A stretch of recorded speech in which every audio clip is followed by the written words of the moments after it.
welcome to a special episode of Nasdaq's CEO Spotlight Series. We are here in beautiful San Diego chatting with the leaders of companies who make up the over 75 Nasdaq listings in the region. Today I'm here with one of our newest listings, Oncternal. They're a clinical stage oncology company that is developing a pipeline of treatments for cancers with critical unmet medical needs. They recently listed with us on June 10th under the symbol ONCT, Onct. Jim Breitmeyer is CEO. Thank you so much for joining us. Thank you for inviting me here today, Yvonne. So since you're one of our newest listings, I think it'd be great to kick it off with telling us a little bit about the history of Oncternal. How did you guys get your start? I'm happy to, and it's a real San Diego story. We were founded by a group of serial entrepreneurs. We've been involved in 30 startups over the years. Wow. Our initial private investors are almost all from San Diego, and our lead product technology is also from San Diego, from University of California at San Diego. That's so awesome. And after a period of working as a private company, we're delighted to be joining Nasdaq recently as the result of a reverse merger with a company called GTX.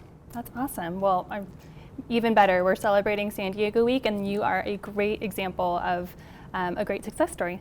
So Oncternal focuses on the drug development of untapped biological pathways. How do you identify what to target?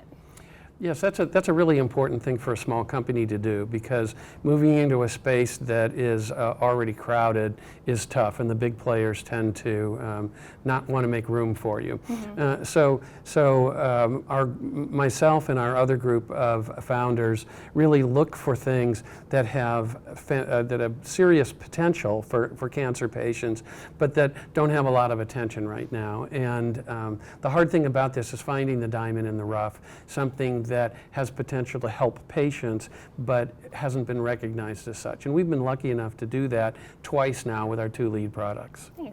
Can you tell us a little bit more about those lead products? Yeah, I'm happy to. So our first lead is called Cemtuzumab. It's a monoclonal antibody.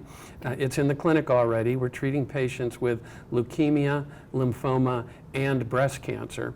It targets something called ROR1, or ROR1, and it's the first monoclonal antibody in the clinic to try to treat that. We've just given some exciting results on Cemtuzumab at the ASCO meeting a couple of weeks ago, the largest cancer meeting in the country. We've gotten some exciting clinical results with Cemtuzumab, and it's moving quickly. Our second compound is called TK216. Mm-hmm. It was discovered at Georgetown University, so both of our lead products are from academic laboratories. And it is targeting something that is at the centerpiece of a terrible but rare pediatric tumor called Ewing sarcoma. It's caused by a mutation, and we are treating directly at the mutation in Ewing sarcoma. Nobody's been able to do that before. Being a newly listed company, what's next? Where do we see you in 1 year, 3 years, 5 years? So we've got an exciting several years coming up. First, you're going to see our newest addition to our pipeline.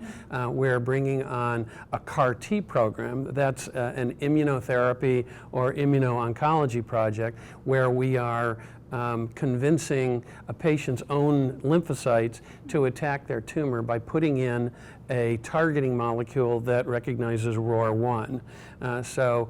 We will be working in some different cancers than we are with the antibody, cancers where there is a high unmet medical need and nothing very good right now, like pancreatic cancer.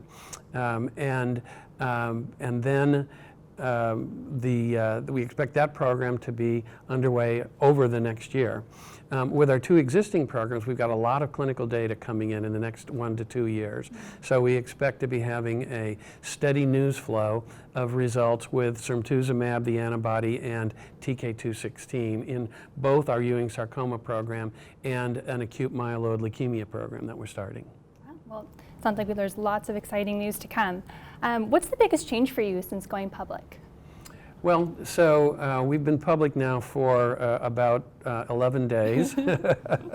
So it's nice to be interviewed. That's not something that happens often with private companies. I've been involved in the senior management of several public companies before, and so there's a certain set of things you have to do when you go public. But what we're really excited about is, being part of Nasdaq is really unique. It's a wonderful thing for us, and we are really thrilled that we can now go out and address public investors to try to help us move on to our next stage of growth with the company. Well, you guys are doing very important work, and we're really excited to have you part of the Nasdaq family. Thank you. So we actually, speaking of the Nasdaq family, brought a little piece of our tower here to San Diego, and so we're hoping, if you're willing to play our game with us, we've got a lightning round. I'd be happy to do that. All right. We are with Jim Breitmeyer from Oncternal doing the lightning round. So Jim, we'll have you pick whatever number you'd like. I will read the question, you will rapid fire the answer, and we'll try and get as many as we can in 60 seconds. Okay. Are you ready? I'm ready. All right. Let's do this. Okay. Okay, advice for 200, please. Ooh, advice for 200. What are 3 pieces of advice for young managers? Listen, inform, inspire. Listen, inform, inspire. I like it. Next one. Let's do inside look for 600. Inside look for 600. When you're not in the office, where can we find you? Either on my bicycle or in the kitchen. Very nice. All right, next one. 800 inside look. 800 inside look. What is your favorite way to get organized? I actually write everything down. Write everything down. Me too. Listen. And let's do advice for 800. Advice for 800. I like it. Big money. What is your best productivity hack? I think it's the same. I am very organized, and I keep track of everything, and I only touch things once. Jim, thanks so much for playing. We really enjoyed having you here, sharing more about Oncternal and the important work that you're doing in San Diego and beyond. Please stay tuned for more of our San Diego Week themed episodes in our CEO Spotlight series.